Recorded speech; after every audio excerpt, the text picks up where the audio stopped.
You know you can't fool Mother Nature. The instinct wins every time. Your spine sitting up a little straighter. But when your eyes lock on the night, and I think. Bonjour à toutes et tous. Alors aujourd'hui, on vous convie à un café avec Raphaël Bénard. Raphaël, c'est Madame Merchandising de Citroën, la responsable du merchandising de Citroën. Bonjour Raphaël. Bonjour Cédric. Bienvenue, enfin bienvenue chez vous, j'allais dire. Merci. Raphaël, il y a deux questions rituelles. Thé ou café? Thé, s'il vous plaît. Voilà, on va vous servir un thé, mais alors, dans quoi je vous sers un thé? Avant qu'on commence, moi je suis hyper content, parce que ça, ce sont vos tasses.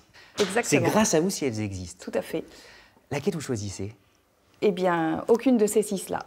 Non. Je vous ai réservé une petite surprise. Oh! Celle qu'on a développée il y a c'est- quelques mois à l'occasion du centenaire de la marque. Voilà. Notre dernier bébé. Alors, vous allez nous l'expliquer, mais ça c'est des tasses, j'allais dire, qu'on a tous en tête. C'est des tasses un peu des années peut-être 20 ou 30, c'est ça? Oui, des années 60 plutôt, je dirais. Le bon vieux quart en métal utilisé notamment par les scouts. C'est Et, ça, ça vient de là, c'est ça alors? Ouais. Oui, c'est un matériel de camping qui a été beaucoup utilisé dans ces années-là et qui revient beaucoup à la mode. Et on a utilisé ce modèle dans l'esprit vintage des produits dérivés de tout ce qu'on a développé l'année dernière à l'occasion du centenaire. Et celui-là me plaît particulièrement parce que vous avez vu, on a repris l'écriture du mot Citroën des années 20. Toute la typo des années 20. Voilà, ouais. exactement. On le disait, vous êtes Madame Merchandising Citroën. Pour qu'on cerne bien les choses, c'est un vrai business en fait. Tout à fait, c'est une petite entreprise dans l'entreprise, puisque nous choisissons les produits que nous voulons développer. Je pars à la recherche de fournisseurs pour nous les fabriquer. Tout le design est fait en interne, puisque je travaille avec un designer propre à la marque, qui a une connaissance de l'histoire de la marque absolument exceptionnelle et qui nous fait vraiment des produits magnifiques. Et ensuite, voilà, une fois qu'ils sont fabriqués, on les met à la vente tant en B2B qu'en B2C et on gagne de l'argent dessus. Vous gagnez de l'argent. Avant que vous n'arriviez, ça représentait quoi, les produits dérivés chez Citroën? Alors, et depuis que vous êtes arrivé, comment les choses ont évolué? Alors, ça va bientôt faire 4 ans que j'ai pris ce poste. À l'époque, le chiffre d'affaires était inférieur à 2 millions. Et en 2019, on a réussi à facturer un peu plus de 5 millions d'euros uniquement au titre des produits dérivés. Oui, donc c'est une vraie croissance. Une grosse progression. En préparant l'émission, vous nous avez confié que vous souhaitiez que chaque produit ait une âme, qu'il vive par lui-même. Qu'est-ce que ça veut dire en fait? Mon objectif, quand je développe les produits dérivés, c'est que les gens puissent se dire tiens, j'ai un cadeau à faire, je vais aller sur le site de la marque Citroën parce qu'ils ont toujours des bonnes idées. Donc on essaye toujours de trouver des produits qui sont sympathiques, innovants. Bon, évidemment, on fait des mugs, vous allez me dire, il n'y a rien d'innovant dans un mug, mais le design qu'on met sur les produits doit toucher les gens et doit faire en sorte que nos produits plaisent et nos produits véhiculent une image de la marque. C'est extrêmement important. Si je suis rattachée à la direction marketing, ce n'est pas un hasard. C'est pour rester dans l'image de la marque, dans la cohérence de l'image de la marque. Et les produits dérivés, évidemment, participent à la construction de cette image. Oui, c'est pas simplement on prend une tasse, je mets le logo Citroën et basta. Il y a beaucoup de marques qui font ça. Surtout pas. Surtout pas. Ça, c'est du goodies que nous n'aimons pas du tout. Vous voyez, évidemment, on a pris un mug qui existe, mais la façon d'écrire, la typographie qu'on utilise, les couleurs, si vous regardez ces mugs, on a travaillé, vous voyez par exemple, c'est des mugs qu'on vend 2 par 2. On a pris 2 modèles de voitures existantes, évidemment, mais les couleurs vont en négatif. Et c'est des choses qu'on voilà, on travaille beaucoup sur le caractère sympathique de nos produits. Il y a un travail aussi considérable, donc on l'entend, de sélection de ces produits. Donc votre travail, c'est d'aller dénicher, j'imagine, des fournisseurs. vous avez des idées en tête aussi, vous les partagez avec eux? Exactement. Alors, c'est vrai que souvent, on a des produits que l'on veut développer. Par exemple, l'hiver dernier, je tenais absolument à développer un garage en bois pour les enfants, pour les petites miniatures, puisque les miniatures, évidemment, tiennent une part importante dans notre business. Ça représente quand même 40% du chiffre d'affaires. Et quel petit garçon n'a pas joué avec des miniatures? Vous voyez ici, il y a des petites miniatures qui sont glissées partout dans les vitrines. C'est quelque chose qui est très important. Quand un client vient acheter une voiture, il repart avec sa petite miniature. C'est une expérience client qui est différente. Et donc, le garage que nous avons développé, je tenais à le faire faire par une société française.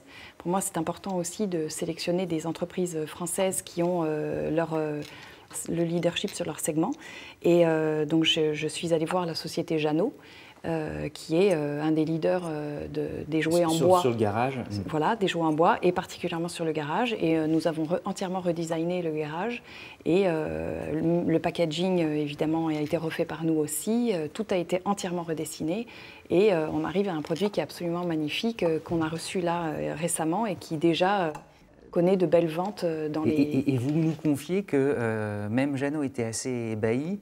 Il disait qu'il est presque mieux que leur propre produit. Exactement. Jeannot a même imaginé un moment prendre notre garage à leur catalogue à la place du leur. Donc là, ça aurait été une consécration. On a une double surprise aujourd'hui. C'est super. Il y a effectivement cette tasse, mais vous nous avez aussi apporté d'autres objets. Alors, je vais vous montrer des produits que j'ai développés et pour lesquels il y avait pas mal de méfiance dans l'entreprise avant que je les lance.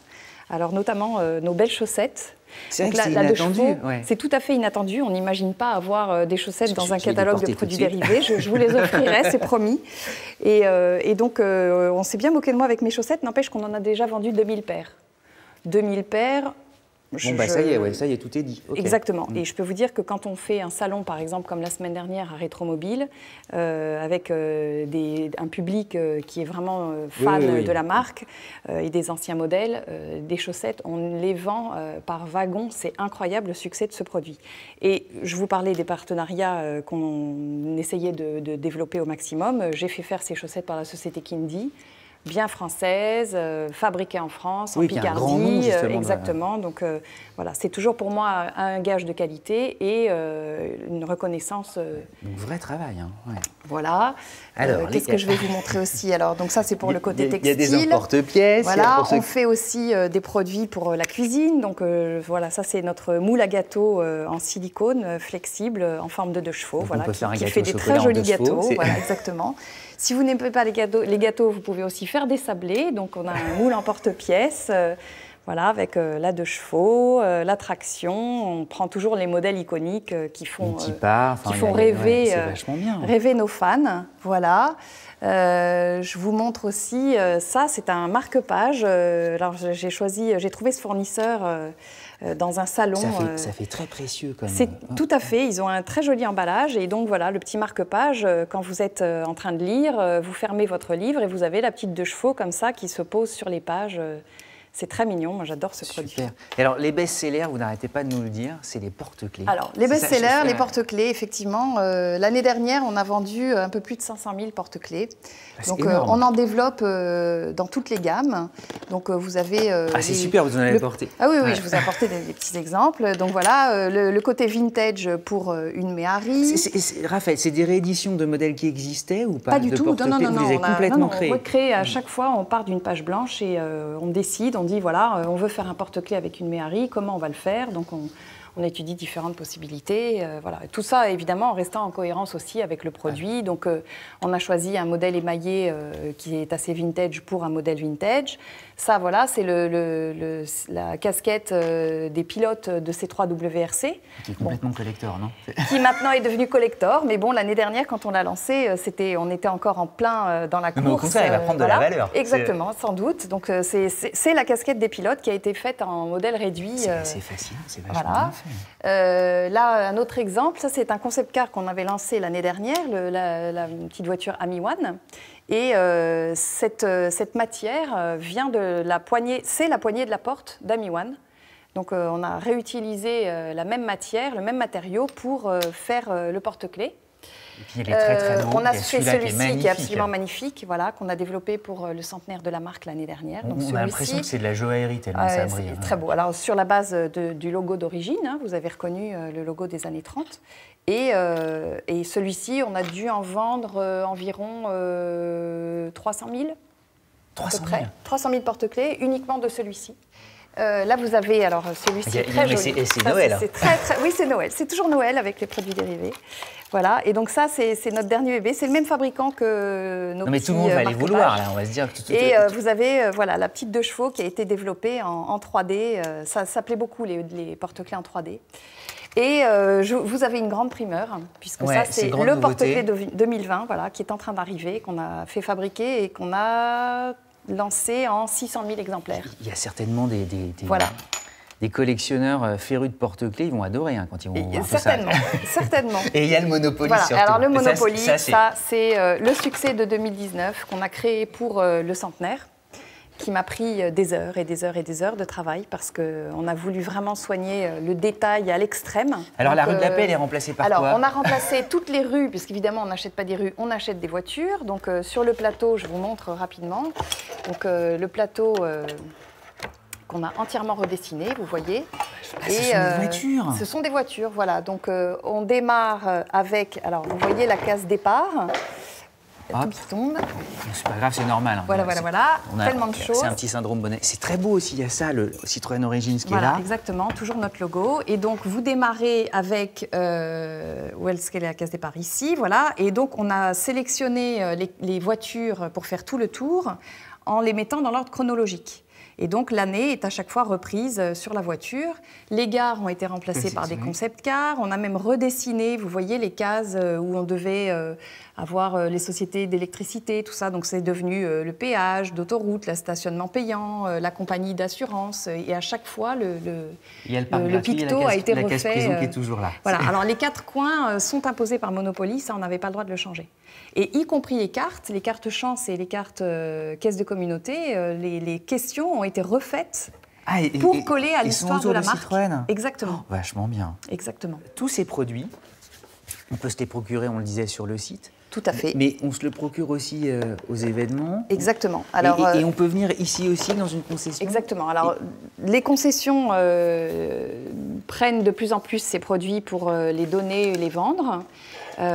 Comme dans les vitrines que vous avez pu voir ici, c'est un des exemples qu'on a lancé il y a 2 ans avec la maison Citroën, où on a intégré toutes ces... On est content parce qu'effectivement, on vend des voitures, mais on vend aussi vos produits. Exactement, on vend beaucoup de produits ici, tout à fait. Ils ont beaucoup de succès dans le quartier. C'est très intéressant, effectivement, de voir que les clients qui achètent des voitures, qui sont fans de la marque, viennent aussi acheter nos produits dérivés dans un environnement automobile.